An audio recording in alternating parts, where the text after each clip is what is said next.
मेरे काबिल सद एहतराम बुज़ुर्ग दोस्तों, रमज़ानुल मुबारक का महीना है। अल्लाह पाक की तरफ़ से मुसलमानों के लिए एक मेहमान महीना है जो बड़ी अज़मत वाला, बड़ी फ़जीलत वाला और अपने अंदर अल्लाह ताला की लाखों करोड़ों रहमतें समेट कर लेके आने वाला है। खुशकिस्मत हैं वो इंसान, वो मुसलमान जो इस रमज़ान के महीने को कीमती बना रहे हैं, इसके लम्हात को कीमती बना रहे हैं, दिन को रोज़ा रखते हैं, इबादत करते हैं, रात को तरावी पढ़ते हैं। वरना ये महीना तो गुज़र रहा है और इस महीने के शुरू होते ही इसके कम होना और इसकी लम्हात का रोज़ बरोज़ घटना शुरू हो जाते हैं। जैसे एक बर्फ़ होती है, उस बर्फ़ को जो आदमी बर वक्त इस्तेमाल कर ले तो वो कारआमद होती है, उससे इंसान फ़ायदा हासिल कर सकता है। अगर कोई बंदा उस बर्फ़ को सही मानों में सही तरीके से इस्तेमाल ना करे, उस बर्फ़ ने कम हो जाना है, कम होते होते ख़त्म हो जाना होता है। ऐसे ही रमज़ान का जो महीना है, इसका एक एक लम्हा गुज़र रहा है, रात भी, दिन के लम्हात भी। इसलिए इसको हम अपने लिए मौका और गनीमत समझें, इसका हर हर लम्हा अपने लिए कीमती समझें। फ़ुज़ूल वक़्त में, फ़ुज़ूल बातों में, फ़ुज़ूल मशगूलियात में अपने इस वक़्त को और इस रमज़ान के महीने को ज़ाया ना करें। ये महीना मुसलमानों के लिए बाइस रहमत है, गुनाहों के लिए बख्शिश का ज़रिया है। हदीस पाक में आता है, हुज़ूर नबी करीम अलैहिस्सलातु वस्सलाम ने फ़रमाया, अस्सलावातुल खम्सु, 5 नमाज़ें, वल जुमअतु इलल जुमअती, और एक जुमा दूसरे जुमे तक, वर रमज़ानु इला रमज़ान, और एक रमज़ान दूसरे रमज़ान तक, कफ़ारतुल लिमा बैनहुन्ना, ये अपने दरमियान के जितने दिन हैं उन सब के लिए कफ़ारा बनते हैं। यानी एक नमाज से दूसरी नमाज के दौरान जितने इंसान से सगीरा गुनाह होते हैं, अल्लाह पाक नमाज की बरकत से माफ़ फरमा देते। एक जुमे से दूसरे जुमे तक जो इंसान से सगीरा गुनाह होते हैं, अल्लाह ताला जुमे की बरकत से माफ़ फरमा देते। एक रमज़ान से दूसरे रमज़ान तक इंसान से जितने गुनाह सरज़द होते हैं, अल्लाह पाक रमज़ान की बरकत से पिछले सारे सगीरा गुनाहों को माफ़ फरमा देते हैं। और ये जो रमज़ान का महीना है, इसका लफ्ज़ ही ये बताता है कि इससे अल्लाह ताला गुनाहों को मिटाते हैं। ये जो रमज़ान का लफ्ज़ है, ये अरबी के लफ्ज़ रमज़ से निकला है। रमज़, रा मीम और ज़ाद।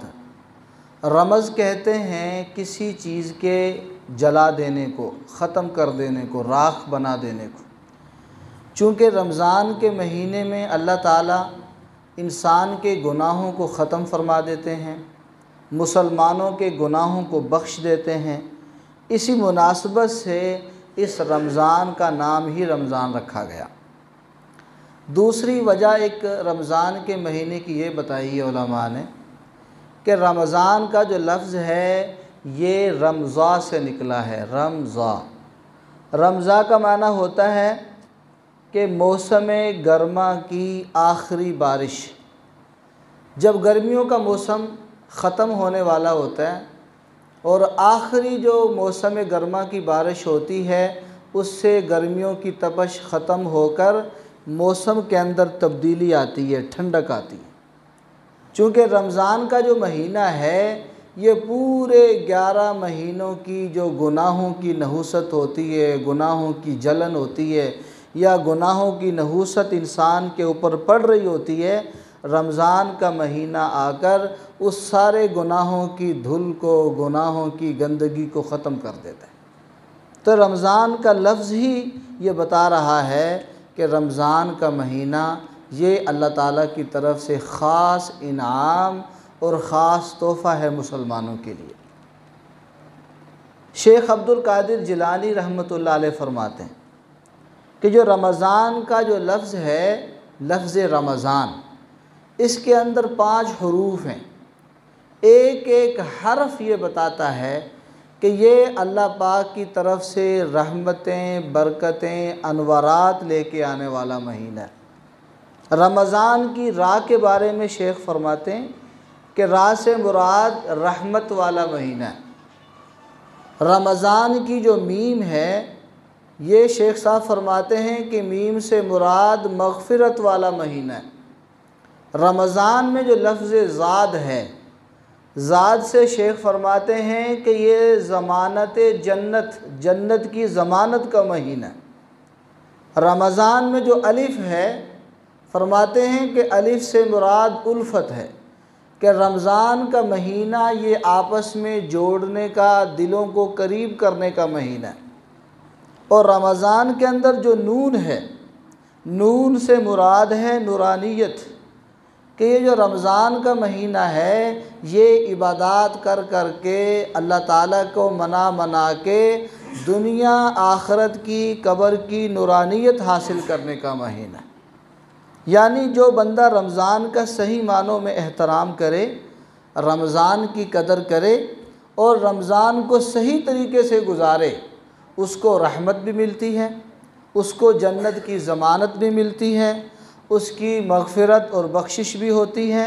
अल्लाह पाक उन लोगों के दिलों को जोड़ते भी हैं और उनके लिए रमज़ान का महीना क़यामत का दिन नूरानियत का और कब्र में नूरानियत का ज़रिया अल्लाह पाक इसको बनाते हैं। कितनी अजीम अल्लाह पाक की तरफ से ये नेमत है, कितनी अजीम दौलत है अल्लाह पाक की तरफ से। हज़रत अबू हुरैरा रज़ी अल्लाह ताला अन्हु फरमाते हैं कि रमज़ान का महीना जब शुरू होता है तो अल्लाह पाक की तरफ से भी बंदों के लिए इस रमज़ान के महीने को कीमती बनाने के वो असबाब और ज़राए अल्लाह पाक ने बनाए कि अगर बंदा उन असबाब और ज़राए पर गौर करें तो यूँ नज़र आता है कि वाकई अल्लाह पाक भी चाहते हैं कि मेरा ये बंदा इस रमज़ान के महीने को कीमती बनाए। हदीस पाक में आता है कि जैसे ही रमज़ानुल मुबारक का महीना शुरू होता है तो अल्लाह ताला जहन्नम के दरवाज़ों को बंद कर देते, जहन्नम के दरवाज़ों को क्या कर देते हैं, वग़ुल्लिक़त अबवाबुन्नार, फरमाया कि जो जहन्नम के दरवाज़े हैं उनको बंद कर दिया जाता है। वफ़ुतिहत अबवाबुल जन्ना, और जन्नत के दरवाज़ों को खोल दिया जाता है। वसुलसिलतिश शयातीन, जो शैतान इंसान के दिल में वसवसे डालते हैं, इंसानों के रोज़ों को ख़राब करते हैं, उनको गुनाहों की तरफ आमादा करते हैं। हदीस पाक में आता है कि उनको बेड़ियाँ डाल दी जाती हैं, उनके गलों में तोक डाल के उनको समंदरों के अंदर फेंक दिया जाता है ताकि ये जो शैतान है मेरे बंदे के रोज़े को ख़राब ना करे। यानी अल्लाह पाक भी चाहते हैं कि मेरा ये बंदा इस रमज़ान के महीने से भरपूर फ़ायदा उठाए, इस रमज़ान के महीने को कीमती बनाए। इसके लिए वो ज़राए भी अल्लाह पाक ने बंद कर दिए कि जिन ज़राए से इंसान का ये जो रमज़ान का महीना है इसमें कोताही और इसके अंदर कमी आ सकती थी। सबसे बड़ा ज़रिया क्या है? शैतान है, कि जो इंसान को बहकाता है, इंसान के दिल में वसवसा डालता है, इंसान को नेकी से दूर हटाता है, इंसान को नेकी के करीब नहीं आने देता। तो अल्लाह पाक इंसान के लिए, इस इंसान के फ़ायदे के लिए उस शैतान को कैद कर देते हैं, उसके दिल गले में तोक डाल देते हैं और बेड़ियाँ डाल के समुंदर के अंदर फेंक देते हैं। यही वजह है आप देखते हैं कि जो गुनाह आम दिनों के अंदर इंसान से होते हैं या मुआशरे के अंदर पाए जाते हैं वो गुनाह रमज़ान में कम हो जाते हैं। इसकी वजह क्या है कि शयातीन को अल्लाह पाक ने क्या कर दिया होता है? कैद कर दिया होता है। बस औक़ात इंसान के जहन में बात आती है कि जब शैतान कैद है, शैतान जकड़ा हुआ है, तो फिर भी लोग गुनाह कर रहे होते, फिर भी लोग नज़र आता है कोई कत्ल कर रहा होता है, कोई चोरी कर रहा होता है, कोई झूठ बोल रहा होता है, फ़लाँ फ़लाँ, फिर भी गुनाह लोगों के अंदर पाए जाते हैं। इसकी क्या वजह है?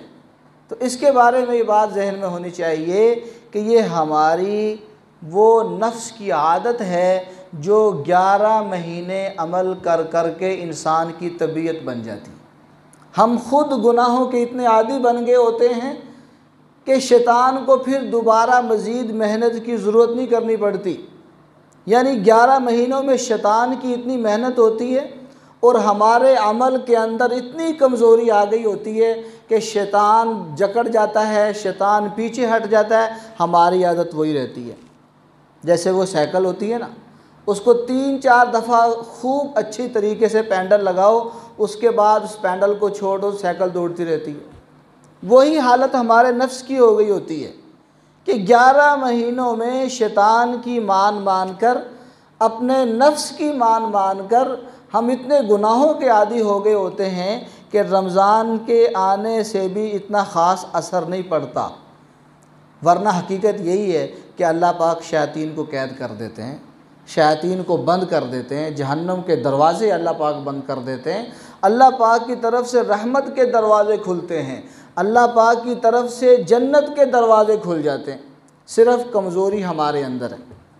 और एक हदीस में आता है, हुज़ूर नबी करीम अलैहिस्सलातु वस्सलाम ने इरशाद फरमाया कि रोज़ादार जब रोज़ा रखता है, अल्लाह ताला रोज़ादार के लिए रोज़ाना जन्नत को सजाते हैं और अल्लाह पाक जन्नत को हुक्म देते हैं कि ए जन्नत और ख़ूबसूरत हो जा, और ख़ूबसूरत हो जा, यहाँ तक कि मेरे बंदे जो भूख बर्दाश्त कर रहे हैं, प्यास बर्दाश्त कर रहे हैं, अपनी ख्वाहिशात को कुर्बान कर रहे हैं, जब वो तेरे अंदर आएँ तो आते ही उनकी सारी थकावट, सारी परेशानियाँ, सारी मुशक्क़तें उनको भूल जाएँ।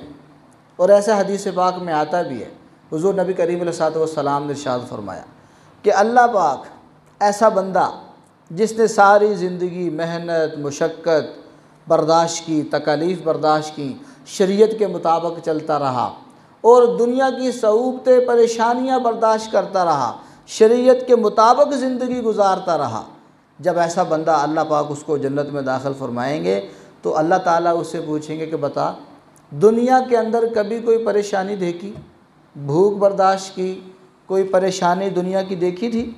तो जन्नत में कदम रखते ही उसको दुनिया की सारी सख्तियाँ, सारी तकलीफ़ भूल जाएंगी और अल्लाह पाक से कहेगा कि या अल्लाह, मैंने तो दुनिया के अंदर कभी कोई मुशक्क़त बर्दाश्त ही नहीं की। हालांकि दुनिया के अंदर वो नमाज़ें भी पढ़ता है, नमाज़ पढ़ना एक अपने आप को मुजाहिदे में डालना है, रोज़ा रखना, गर्मियों के रोज़े, अब तो अल्हम्दुलिल्लाह मौसम ठीक है, ये गर्मियों के रोज़े हमसे गुज़रे हैं 5-7 साल पहले, जब जून जुलाई के रोज़े थे, बड़ी हिम्मत थी। तो बंदा जितनी भी मुशक्क़त बर्दाश्त करता है, जन्नत का नज़ारा करते ही सारी मुशक्क़त इंसान भूल जाता है। इसलिए ये मुशक्क़त आर्जी है, ये नफ्स के ऊपर जो दबाव है, ये दबाव आर्जी है, ये मुजाहिदा आर्जी है। इसके बाद जो अल्लाह ताला बंदे के लिए नेमतें तैयार फरमा रहे हैं, बंदे के लिए जो जन्नत तैयार फरमा रहे हैं, उसके अंदर दाखिल होते ही फिर हमेशा के इंशाअल्लाह ताला मज़े ही मज़े हैं। लेकिन हमें दुनिया के अंदर अपना रमज़ान से ही गुजारना है, अपना रोज़ा से ही गुजारना है। एक हदीस में आता है, 3 बंदे ऐसे हैं कि उनकी दुआ को अल्लाह पाक रद्द नहीं फरमाते, उनकी दुआ कबूल ही कबूल है। फरमाया कि एक मज़लूम की बद्दुआ, कि मज़लूम जिसके ऊपर जुल्म हो रहा होता है, जिसके ऊपर ज़्यादती हो रही होती है, जब वो हालत जुल्म में होता है, उस वक़्त जब वो अल्लाह ताला के दरवाज़े को खटखटाता है, अल्लाह पाक उसकी दुआ को रद्द नहीं करते। मज़लूम की दुआ सीधी अल्लाह ताला के अर्श को खटखटाती है, फ़ौरन उस पर अमल होता है। और फरमाया कि दूसरा ऐसा बादशाह जो अदल करे, इंसाफ करे, अदल करने वाले बादशाह की दुआ को भी अल्लाह पाक रद्द नहीं फरमाते। और तीसरा फरमाया कि रोज़ेदार जब इफ़्तार के वक्त अल्लाह ताला से दुआ मांगता है, अल्लाह ताला इस रोज़ेदार की दुआ को रद्द नहीं फरमाते। इफ़्तारी का वक़्त बड़ा कीमती है। मैंने गुज़िश्ता जुमा अर्ज़ किया था कि इन औकात में अपने आप को अल्लाह ताला की तरफ मशगूल रखें। असर के बाद तस्बीहात का वक़्त रखें, इस्तिग़फ़ार का, दुरूद शरीफ का, दुआ का। सहरी से पहले भी नफल पढ़ें, तहज्जुद पढ़ें, अल्लाह ताला से मांगें। इफ़्तारी से पहले भी अल्लाह ताला से मांगें, गिड़गिड़ाएँ। इफ़्तारी के वक्त अल्लाह पाक बंदे की ख़ास तौर पे रोज़ादार की दुआ को कबूल फ़रमाते हैं। ये हुज़ूर नबी करीम अलैहिस्सलातु वस्सलाम का वादा है।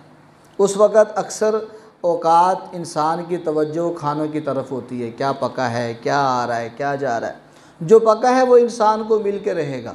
इसके लिए 2-4 मिनट खुसूसी तौर पे तन्हाई के अंदर मुसल्ला बिछा के किबला रुख होकर अल्लाह ताला से मांगने का मामूल बनाएं। घर के अंदर भी सबका मामूल हो कि इफ्तारी के वक्त दुआ कबूल फ़रमाते हैं। अल्लाह पाक इफ्तारी के वक्त दुआ को रद्द नहीं फरमाते, तो दुआ मांगने का खुसूसी तौर पे अहतमाम। और रोज़ेदार के लिए अल्लाह पाक की तरफ से खुसूसी इनामात जो ख़ास तौर पे रोज़ादार के लिए अल्लाह पाक फ़रमाते हैं, उनमें एक इनाम यह है कि अल्लाह ताला इस रोज़ादार के मैदे से जो भूख की वजह से बू उठती है, हमक सी उठती है, जिसको इंसान नागवार समझता है, हदीस पाक में आता है लखलूफ़ फ़मिस्साइमी अत्यब इंदल्लाहि ताला मिन रिहिल मिस्की। ये जो रोज़ादार के मैदे की बू है, ये अल्लाह ताला के यहाँ मिस्क और अंबर की खुशबू से भी ज़्यादा पसंदीदा है।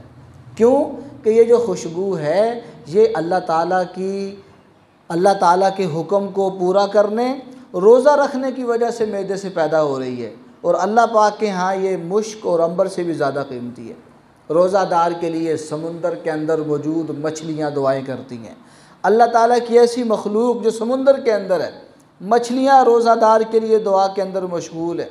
और अल्लाह ताला की तरफ से फ़ैसला होता है कि जो भी मेरे लिए रोज़ा रखेगा, हदीस पाक में आता है मन साम रमज़ाना ईमाना वहतिसाबन गुफ़िर लहू मा तक़द्दम मिन ज़ंबिह। जिसने ईमान की हालत में सवाब की नीयत से रोज़ा रखा, अल्लाह ताला रोज़े की बरकत से रोज़ादार के गुनाहों को भी माफ़ फरमाते। तो बड़ा कीमती महीना है, इसका एक एक रोज़ा कीमती है। एक हदीस में आता है नबी अलैहिस्सलातु वस्सलाम ने इरशाद फरमाया, अगर किसी आदमी ने बग़ैर उज़र के रमज़ानुल मुबारक के रोज़े को छोड़ दिया, पूरी ज़िंदगी भी कज़ाएँ करता रहे, जो रमज़ान के रोज़े पे बंदे को सवाब मिलना था वो पूरी ज़िंदगी के रोज़ों की कज़ा से बंदा हासिल नहीं कर पाता। इसलिए बग़ैर उज़र के, बग़ैर मजबूरी के रोज़ा छोड़ने का तो हमने सोचना भी नहीं, इतना कीमती रोज़ा है। और एक हदीस में आता है नबी अलैहिस्सलातु वस्सलाम ने इरशाद फरमाया कि जो रोज़ादार हैं, कल क़यामत के दिन जब फ़ैसला होगा जन्नत का एक दरवाज़ा है जिसका नाम है बाबुर रैयान। उस बाबुर रैयान से आवाज़ आएगी कि जो रोज़ेदार हैं वो मुझसे दाखिल हो जाएं। रोज़ों का हम जितना एहतमाम करेंगे, रोज़ों का जितना अदब करेंगे, रोज़े जितने एहतमाम के साथ रखेंगे, उतना ही ये रोज़ा अल्लाह ताला के यहाँ पसंदीदा होगा। अपने आप को ऐसा रोज़ेदार बनाएं कि हमारी जो फ़हरिस्त है, लिस्ट है, वो रोज़ादारों के अंदर आए। जन्नत का ये दरवाज़ा हमें पुकार रहा हो कि फ़लाँ इब्ने फ़लाँ मुझसे दाखिल हो जा, फ़लाँ इब्ने फ़लाँ मुझसे दाखिल हो जा। इसलिए रोज़ों का अदब, रोज़ों का एहतराम ये निहायत लाज़मी और ज़रूरी है। और एक हदीस में आता है हुज़ूर नबी करीम अलैहिस्सलातु वस्सलाम ने इरशाद फरमाया अस्सौम जुन्नतुन, रोज़ा एक ढाल है। रोज़ा एक ढाल है। ढाल किसे कहते हैं? ढाल से मुजाहिद मैदान जिहाद में अपने आप को तीरों से, तलवारों से बचाता है। रोज़ा ढाल है कि ये रोज़ा इंसान को गुनाहों से बचाता है। कोशिश करें कि रोज़े की हालत में, रमज़ान के अलावा भी, रात के वक़्त भी, रोज़े की हालत में भी अपने आप को गुनाहों से बचाना है। जैसे ढाल से इंसान अपने आप को बचाता है, तीर से, तलवार से, नेज़े से, ऐसे इस रोज़े की बरकत से इस रोज़े को हमने ऐसा बनाना है कि हमारा ये रोज़ा अल्लाह ताला के यहाँ ऐसा मकबूल हो कि इस रोज़े की बरकत से हमारे सारे गुनाह छूट जाएं। एक हदीस में आता है ना, नबी अलैहिस्सलातु वस्सलाम ने इरशाद फरमाया रुब्ब साइमिन लैसा लहू मिन सियामिही इल्लल जू'। बहुत से रोज़ेदार ऐसे होते हैं कि उनको रोज़े में सिवाय भूखा रहने से कुछ हासिल नहीं होता। सारा दिन भूखा रहते हैं, रोज़ा खोलते हैं, लेकिन उनको रोज़े का जो सवाब, जो बरकतें, जो अनवारात मिलनी चाहिए थी, वो उनको नहीं मिल पाता।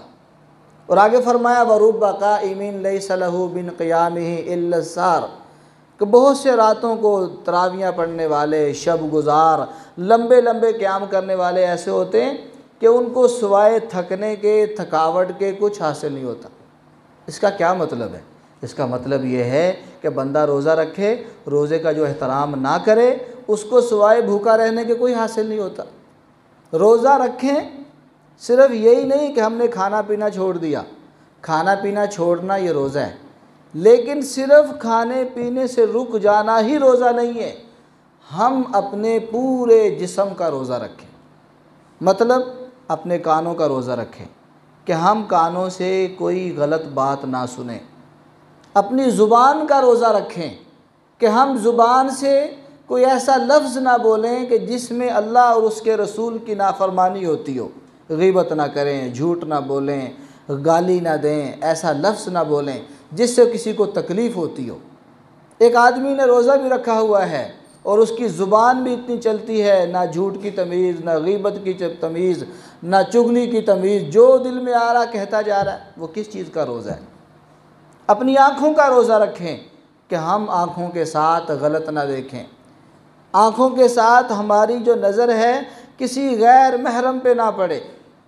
अपने पूरे जिस्म को कंट्रोल करें, जिस तरह हम खाने पीने से पूरा दिन अपने आप को रोक के रखते हैं ना, ऐसे हमने अपने पूरे जिस्म को अल्लाह ताला की नाफरमानी से रोकना है, अल्लाह ताला की नाफरमानी से बचना है।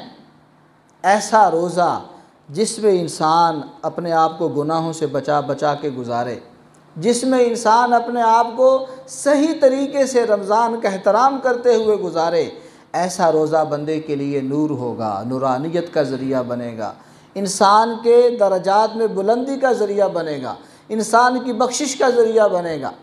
एक आदमी सारा दिन रोज़ा रखता है लेकिन रोज़े का अदब ही नहीं कर रहा, रोज़े का एहतराम ही नहीं कर रहा जैसे वो पहले था। रमज़ान के अंदर भी वैसे ही है, वैसा ही लेन देन है, वैसा ही कारोबार है, वैसे ही सारी बातें हैं। तो रमज़ान आने से उसमें कोई फ़र्क नहीं पड़ रहा, तो उसके लिए बात समझनी है, उसके लिए ये बात सोचने वाली है कि रमज़ान आने के बाद भी मुझ में फ़र्क नहीं पड़ रहा। अपनी कमज़ोरियों को दूर करना है। रमज़ान का महीना हमारे लिए मौका है अपने आप को बनाने का, अपने आप को अल्लाह ताला का फर्मा बरदार बनाने का। अब देखें, इंसान जब अपने घर में होता है, इंसान को कोई नहीं देख रहा होता, खा भी सकता है, पी भी सकता है, दिन के वक्त जो मर्ज़ी खाए पिए को रोक तो नहीं घर में, लेकिन बंदा नहीं खाता। उसको पता है कि मैंने अल्लाह के लिए रोज़ा रखा है, अल्लाह ताला मुझे पीछे वाले कमरे के अंदर भी देख रहे होते। अगर मैंने घूंट पानी पी लिया, अगर मैंने थोड़ा सा कुछ खा लिया, मेरा रोज़ा टूट जाएगा। रोज़ा तो अल्लाह और बंदे के दरमियान एक राज है। अब आप में से किसका रोज़ा है वो मैं नहीं जानता, मेरा रोज़ा है आपको नहीं पता। अब ये रोज़ा बंदे और अल्लाह के दरमियान राज है, इस राज को हम सब बरकरार रखे हुए हैं। मेरा राज है अल्लाह ताला के साथ कि मेरा रोज़ा है आज। आप लोगों का राज है अल्लाह ताला के साथ कि आप लोगों का रोज़ा है। अगर कोई खाना चाहे, पीना चाहे छुप के, किसी को क्या पता चलता है, लेकिन अल्लाह ताला को पता होता है। ये एक चीज़ है जो रोज़े की बरकत से अल्लाह ताला बंदे के दिल के अंदर बिठाना चाहते हैं कि बंदे, जैसे तू रोज़े की हालत में कुछ नहीं खाता, कुछ नहीं पीता, गुनाह के करीब नहीं जा रहा, कि भाई अल्लाह ताला देख रहे हैं। जिसके लिए रोज़ा रखा है वो अल्लाह ताला मुझे हर वक्त देख रहा होता है। अल्लाह पाक चाहते हैं कि मेरा इस बंदे के साथ और इस बंदे का मेरे साथ ये ताल्लुक़ बन जाए बस, कि जिस तरह ये रमज़ान में दिन के वक़्त मुझे सामने रख कर मेरे डर से, मेरे खौफ से कोई ऐसी हरकत नहीं करता जिससे रोज़ा टूट जाए। अल्लाह पाक चाहते हैं कि मेरा ये बंदा सारा साल, सारी ज़िंदगी मेरे साथ ऐसा ताल्लुक़ बना ले। रोज़े का जो मकसद है ना, या अय्युहल्लज़ीना आमनू कुतिबा अलैकुमुस्सियाम, ईमान वालो तुम्हारे ऊपर रोज़े फ़र्ज़ किए गए हैं जैसे तुमसे पहले लोगों पर फ़र्ज़ थे। क्यों? मकसद क्या है? लअल्लकुम तत्तकून, ताकि तुम्हारे अंदर खौफ पैदा हो जाए, तकवा पैदा हो जाए, अल्लाह का डर पैदा हो जाए। ये उसी वक़्त पैदा होगा जब हम रोज़े की रूह को पहचानेंगे, रोज़े के मकसद को पहचानेंगे, रोज़े की हकीकत को पहचानेंगे। और रोज़े की हकीकत क्या है कि हमारा ताल्लुक़ अल्लाह ताला से जुड़े, अल्लाह ताला का ध्यान, अल्लाह ताला की तवज्जो, अल्लाह का खौफ हमारे दिलों के अंदर आ जाए। जब ये बात आएगी ना तो फिर हमारे पूरे जिस्म का रोज़ा होगा। फिर हम हाथों से किसी को तकलीफ़ नहीं देंगे, पाँव से किसी को तकलीफ़ नहीं पहुँचाएँगे, हम ज़ुबान से किसी को तकलीफ़ नहीं पहुँचाएँगे, अपनी आँखों से गलत नहीं देखेंगे, अपने कानों से गलत नहीं सुनेंगे। ये जो मोबाइल है ना, मोबाइल, इसके अंदर तो गुनाह करने इतने आसान हो गए हैं कि इससे बचना भी मुश्किल हो गया है। मोबाइल ऑन करो, गैर महरम की तस्वीर, हर चीज़ आपको इस छोटे से मोबाइल में मिल सकती है। अब इसका तो इख्तियार बंदे के पास है, आपके पास मोबाइल है, अब जैसे इसको इस्तेमाल करना चाहें आपकी मर्ज़ी है। अगर आप अल्लाह ताला से डरते हैं, अल्लाह का खौफ, अल्लाह का डर आपके दिल में है, तो आप इस मोबाइल को सही इस्तेमाल करेंगे। और अगर रोज़ा भी रखा हुआ है और बिस्तर में आप दाखिल हैं, बिस्तर में जो मर्ज़ी मोबाइल से देखते फिरें, लेकिन अल्लाह पाक तो देख रहे हैं ना। तो अल्लाह पाक ये चाहते हैं कि मेरा ये बंदा मुझसे ऐसा ताल्लुक़ जोड़ ले, इसको कोई देखे या ना देखे, इसके माँ बाप, इसके रिश्तेदार, इसके बहन भाई, इसके दिल में ये बात हो कि मेरा अल्लाह मुझे देख रहा है, मेरे खौफ से और मेरे डर से ये सारे गुनाहों को छोड़ दे। अल्लाह पाक ये चाहते हैं। और यही रोज़े का मकसद है कि हमारी ज़िंदगी ऐसे बन जाए कि जैसे हम अल्लाह ताला के खौफ और डर से दिन को कुछ भी खाते पीते नहीं हैं, ऐसे हमारी पूरी ज़िंदगी, हमारा पूरा जिस्म ये अल्लाह ताला के ताबे बन जाए, कि हमारे जिस्म का कोई हिस्सा, जिस्म का कोई उज़्व अल्लाह ताला की मर्ज़ी के ख़िलाफ़ इस्तेमाल ना हो। इतनी सी इंसान की मर्ज़ी, इतनी इंसान की ख्वाहिश अल्लाह पाक चाहते हैं ये मेरे ताबे कर दे। और एक हदीस में आया था, नबी सल्लल्लाहु अलैहि वसल्लम ने फरमाया कि अल्लाह पाक फरमाते हैं, मेरे बंदे तू अपनी सब कुछ मेरे ताबे कर दे, अपनी ख्वाहिशात को मेरे ताबे कर दे, फिर मैं जो तू चाहेगा तेरी मर्ज़ी के मुताबिक फ़ैसले करूँगा। मन कान लिल्लाहि कान अल्लाहु लहू, जो बंदा अल्लाह का हो जाता है ना, फिर अल्लाह ताला भी उसके हो जाते हैं। जो बंदा अपना सब कुछ अल्लाह के लिए लगा दे, फिर अल्लाह ताला उस बंदे की मर्ज़ी के मुताबिक जो बंदा अल्लाह ताला से मांगता है, अल्लाह पाक उसकी दुआ कबूल फरमाते। तो रमज़ान का महीना अल्लाह से ताल्लुक़ बनाने का महीना है, अल्लाह की ज़ात को दिल में उतारने का महीना है, अल्लाह ताला से अपना ताल्लुक़ मज़बूत बनाने का महीना है, और अल्लाह ताला को सामने रख कर अपने आप को गुनाहों से बिल्कुल पाक साफ़ करने का महीना है। उसके लिए मैंने अर्ज़ किया कि रोज़ा रखें, सिर्फ़ खाने पीने से ना रुकें, बल्कि पूरे जिस्म का रोज़ा रखें, कि हमारे सर से लेकर पाँव तक पूरे जिस्म का रोज़ा होगा, कि हमने इस पूरे जिस्म से ऐसा कोई काम नहीं करना जिसमें अल्लाह और उसके रसूल की नाफरमानी होती है।